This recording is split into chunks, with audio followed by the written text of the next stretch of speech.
Halo semuanya, selamat datang kembali di channel saya.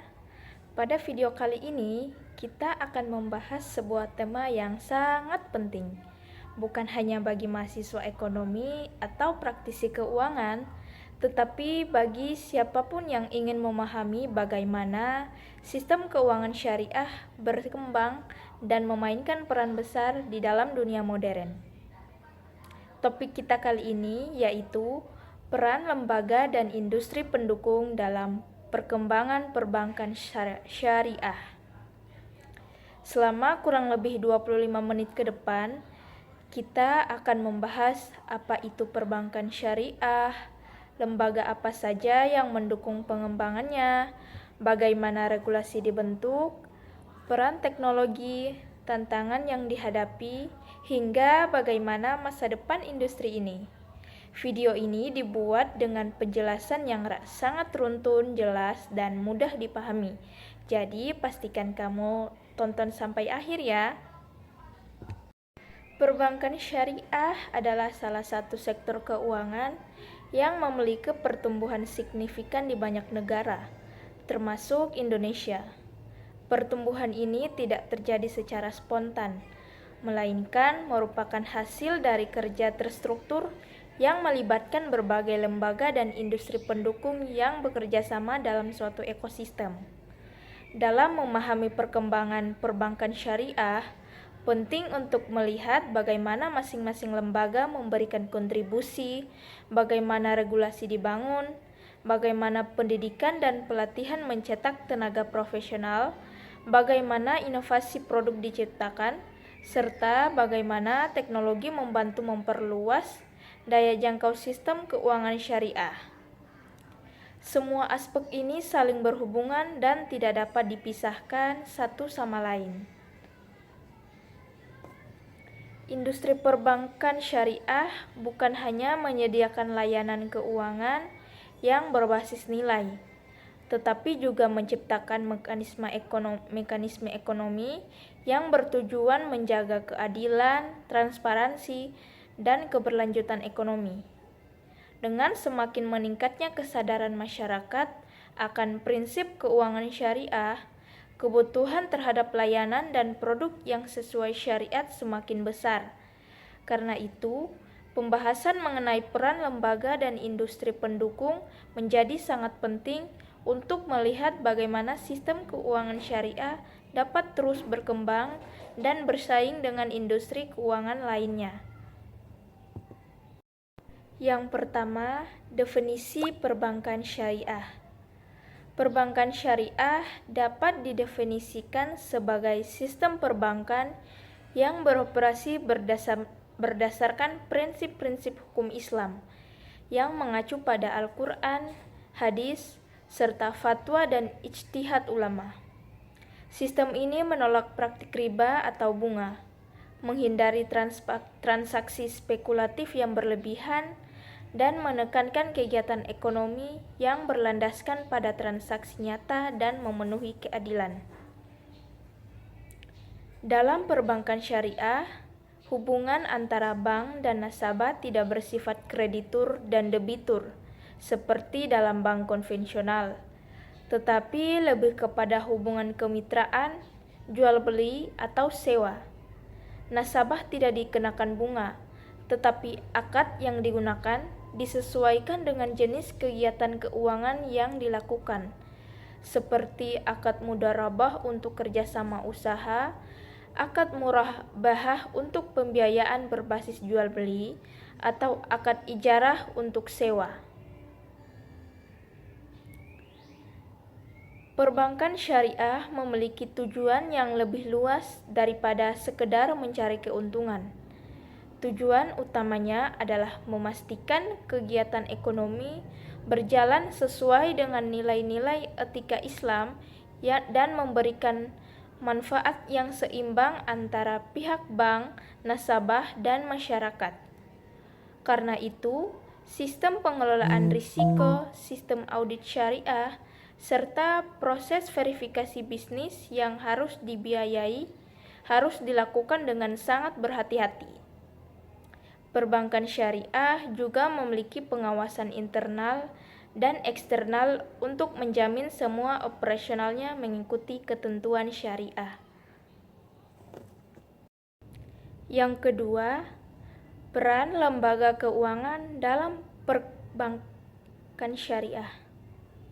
Lembaga keuangan lain di luar bank syariah memainkan peran penting dalam menciptakan ekosistem yang utuh bagi perkembangan perbankan syariah.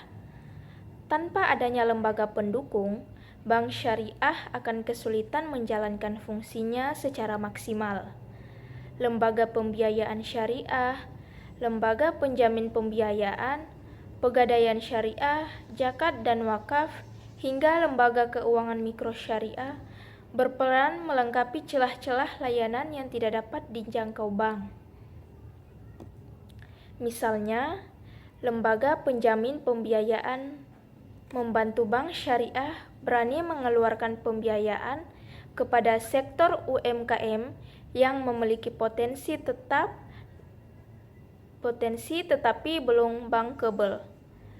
Lembaga keuangan mikro syariah seperti BMT atau KSPPS, koperasi syariah, melayani kelompok masyarakat menengah bawah dan daerah terpencil, sehingga inklusi keuangan syariah bisa semakin luas. Selain itu, lembaga asuransi syariah berperan penting melindungi risiko pembiayaan yang disalurkan oleh bank. Jika pembiayaan mengalami kendala, lembaga asuransi dapat memberikan perlindungan sehingga stabilitas bank tetap terjaga. Di sisi lain, pasar modal syariah juga menjadi bank sumber pembiayaan jangka panjang bagi bank syariah melalui penerbitan sukuk atau obligasi syariah. Hubungan antara berbagai lembaga ini menunjukkan bahwa perbankan syariah adalah bagian dari industri keuangan yang jauh lebih besar dan terintegrasi. Selanjutnya, regulasi dan kebijakan. Tidak ada industri keuangan yang dapat berkembang tanpa regulasi kuat, apalagi industri yang sangat spesifik seperti perbankan syariah. Regulasi dalam perbankan syariah memiliki dua lapisan, yaitu regulasi umum dari otoritas negara dan regulasi syariah dari otoritas keagamaan. Di Indonesia, regulasi dikeluarkan oleh OJK dan Bank Indonesia. Sementara itu, fatwa dan pedoman syariah ditetapkan oleh Dewan Syariah Nasional MUI. Regulasi ini mencakup standar operasional, pengawasan, manajemen risiko, laporan keuangan, hingga tata kelola perusahaan. Tujuannya adalah menciptakan industri yang sehat, berkelanjutan, sekaligus memastikan bahwa produk benar-benar sesuai dengan syariah. Regulator tidak hanya membuat aturan, tetapi juga melakukan pengawasan berkala. Mereka menilai kesehatan bank, memastikan kepatuhan syariah, dan memberikan pembinaan ketika ada kelemahan yang dalam operasional. Pengawasan ini sangat penting karena perbankan syariah membawa nama syariah yang harus dijaga dengan ketat. Jika ada penyimpangan, dampaknya bukan hanya pada industri, tapi juga pada kepercayaan masyarakat terhadap prinsip syariah itu sendiri.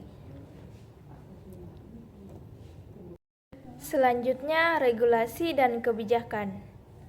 Tidak ada industri keuangan yang dapat berkembang tanpa regulasi kuat, apalagi industri yang sangat spesifik seperti perbankan syariah.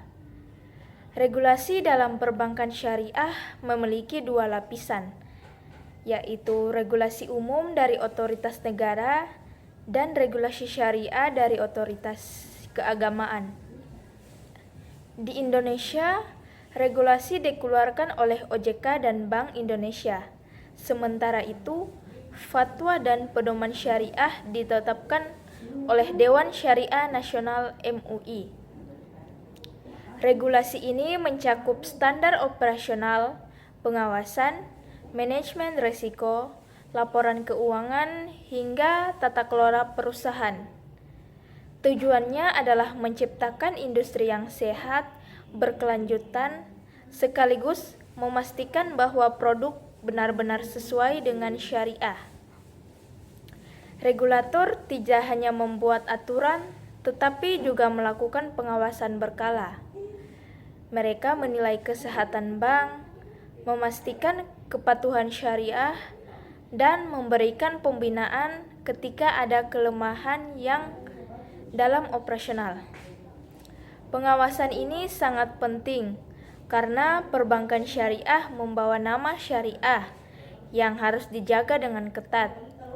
Jika ada penyimpangan, dampaknya bukan hanya pada industri, tapi juga pada kepercayaan masyarakat terhadap prinsip syariah itu sendiri. 4. Penerapan dalam kehidupan sehari-hari. Jika kita membawa konsep ini ke dalam kehidupan sehari-hari, sebenarnya kita bisa melihat betapa cepatnya sistem baik ekonomi, sosial, maupun teknologi berubah mengikuti kebiasaan manusia. Misalnya ketika orang mulai terbiasa dengan berbelanja online, pada awalnya perubahan ini terjadi pelan-pelan. Tetapi setelah semakin banyak orang mencoba dan merasakan kemudahannya, sistem retail berubah dengan sangat cepat.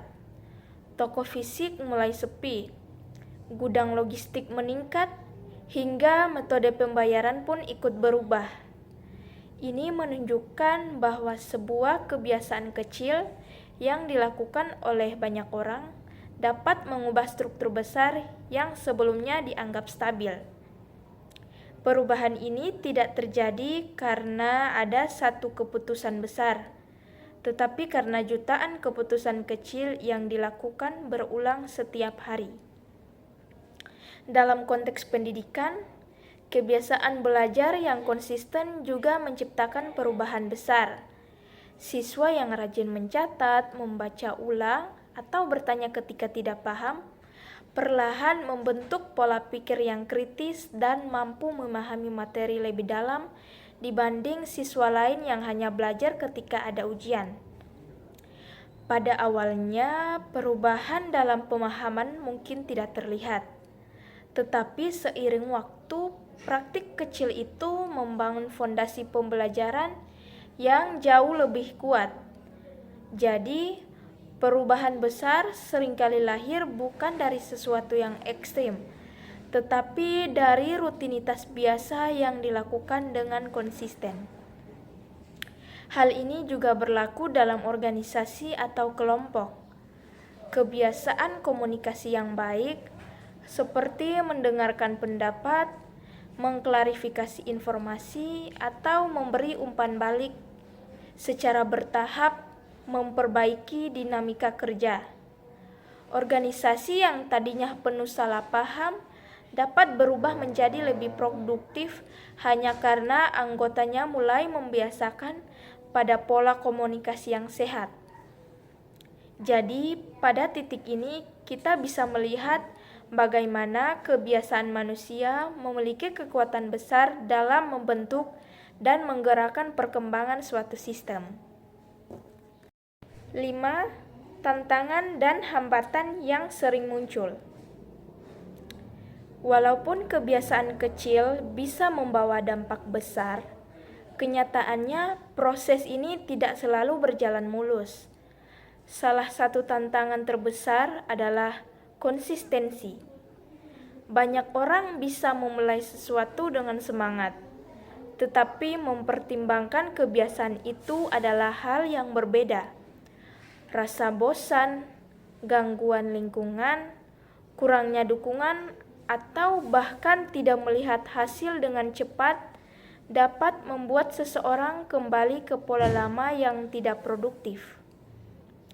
Selain itu, perubahan kebiasaan kadang menimbulkan resistensi sosial. Lingkungan sekitar mungkin tidak mendukung perubahan positif yang ingin kita lakukan. Misalnya, ketika seseorang ingin hidup lebih sehat, tetapi lingkungannya masih terbiasa makan sembarangan atau jarang beraktivitas, maka perubahan itu sulit untuk dilakukan. Ada juga tantangan internal seperti rasa takut gagal. Banyak orang berhenti sebelum memulai hanya karena khawatir tidak bisa mencapai hasil yang diinginkan. Hal ini membuat proses pembentukan kebiasaan terhenti sebelum berkembang. Jadi, bisa dibilang tantangan terbesar bukan pada habit itu sendiri, tetapi pada proses mental yang menggiringnya. Yang keenam, mengapa perubahan butuh waktu? Perubahan besar tidak terjadi dalam sekejap, karena otak manusia bekerja berdasarkan pola. Setiap perilaku yang kita ulangi menciptakan jalur baru dalam otak, seperti jalan kecil yang lama-lama menjadi jalan besar ketika sering dilewati. Ketika kita ingin mengubah kebiasaan, sebenarnya kita sedang menciptakan jalan baru, dan ini membutuhkan usaha lebih besar di awal. Pada minggu pertama, kita masih merasa berat. Minggu kedua mulai lebih ringan, dan perlahan otak mulai menganggap perilaku baru itu sebagai sesuatu yang normal. Pada tahap inilah, kebiasaan baru mulai terbentuk.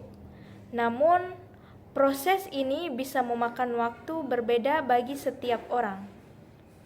Ada yang butuh 2 minggu, ada yang butuh 2 bulan, atau bahkan lebih. Kuncinya bukan pada durasi, tetapi keberlanjutannya. Selama kita tetap bergerak, sekecil apapun progresnya, perubahan itu tetap berlangsung. Yang ketujuh, dampaknya jika tidak membangun kebiasaan baik. Tanpa kebiasaan yang baik, kita akan bergerak tanpa arah.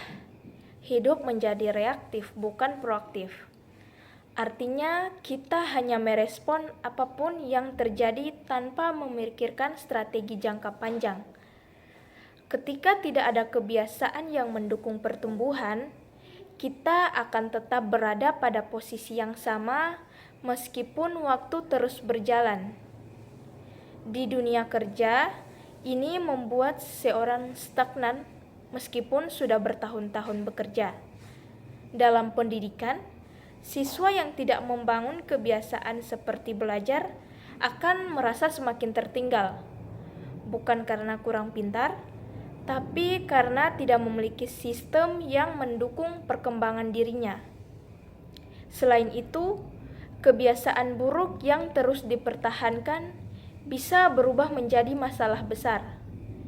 Sesuatu yang kecil seperti menunda pekerjaan bisa mengarah pada stres, tekanan, dan kualitas hidup yang menurun. Ini menunjukkan bahwa kebiasaan bukan hanya mempengaruhi kinerja, tetapi juga kesejahteraan jangka panjang. Yang kedelapan, kekuatan progres kecil yang sering diremehkan.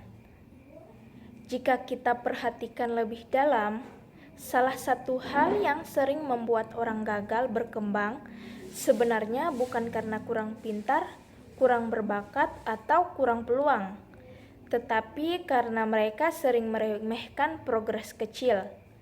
Banyak orang berpikir bahwa perubahan harus langsung besar, hasil harus langsung terlihat jelas, atau proses harus langsung sempurna sejak awal. Padahal, dunia tidak bekerja seperti itu. Hampir semua pencapaian besar yang kita lihat hari ini adalah hasil dari serangkaian langkah-langkah kecil yang dilakukan secara konsisten tanpa henti. Ambil contoh seseorang yang ingin menjadi lebih sehat. Mereka mungkin berjalan 5 menit sehari, Pada awalnya, perubahan itu tidak terasa berarti, tetapi ketika dilakukan setiap hari, 5 menit itu berkembang menjadi 10 menit, kemudian 20 menit, hingga akhirnya menjadi kebiasaan yang melekat pada dirinya.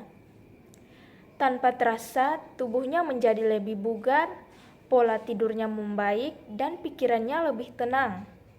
Semua perubahan itu dimulai dari sesuatu yang sangat sederhana. Sekedar melangkahkan kaki keluar rumah selama beberapa menit. Begitu juga dengan belajar. Banyak siswa merasa bahwa membaca satu halaman tambahan atau menonton satu video pembelajaran lagi tidak akan membuat perubahan besar. Tetapi dalam sebulan, satu halaman itu berarti 30 halaman. Dalam setahun, itu ratusan halaman, maka tanpa sadar, mereka telah melatih otaknya untuk berpikir lebih kritis dan memahami materi lebih cepat dibanding mereka yang menunggu motivasi datang sebelum belajar. Progres kecil juga memiliki kekuatan psikologis yang besar. Setiap langkah kecil memberi otak sinyal bahwa kita bergerak ke arah yang benar. Sinyal ini memperkuat rasa percaya diri dan mendorong kita untuk melanjutkan. Kita mulai merasa bahwa perubahan itu mungkin. Kita mulai percaya bahwa diri kita mampu. Dan kepercayaan diri inilah yang menjadi bahan bakar terkuat untuk mencapai sesuatu yang lebih besar. Perubahan besar berawal dari tindakan kecil yang kita pilih hari ini. Pada akhirnya, semua pembahasan ini membawa kita pada satu kesimpulan sederhana namun sangat kuat. Perubahan besar selalu berawal dari langkah kecil yang kita ambil hari ini. Seringkali kita menunggu motivasi waktu yang tepat, menunggu motivasi datang, atau berharap ada dorongan besar yang membuat hidup kita berubah seketika. Tetapi kenyataannya, kehidupan tidak menunggu. Waktu terus berjalan, dan satu-satunya cara untuk bergerak maju adalah dengan menciptakan tindakan kecil yang kita bisa ulang setiap hari. Jika kita ingin masa depan lebih baik, kita tidak perlu langsung melakukan hal yang sempurna. Kita hanya perlu mulai dari tindakan paling sederhana yang bisa dilakukan sekarang. Karena membangun kebiasaan bukanlah tentang melakukan hal besar sekali saja, tetapi melakukan hal kecil berkali-kali sampai ia membentuk fondasi baru dalam diri kita. Dan inilah keindahan dari proses perkembangan. Kita tidak harus bergerak cepat, tidak harus langsung terlihat sukses, dan tidak harus selalu benar. Yang penting adalah bergerak. Selama kita terus melangkah, sekecil apapun langkah itu, kita tetap menuju ke arah yang baik. Pelan-pelan, tindakan kecil berubah menjadi kebiasaan. Kebiasaan berubah menjadi karakter, dan karakter inilah yang akhirnya menentukan kualitas hidup kita.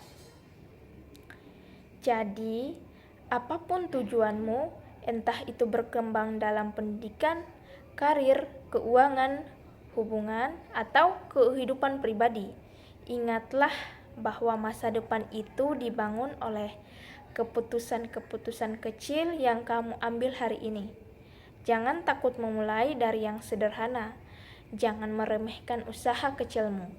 Karena langkah kecil hari ini bisa menjadi perubahan besar yang mengubah hidupmu di masa depan.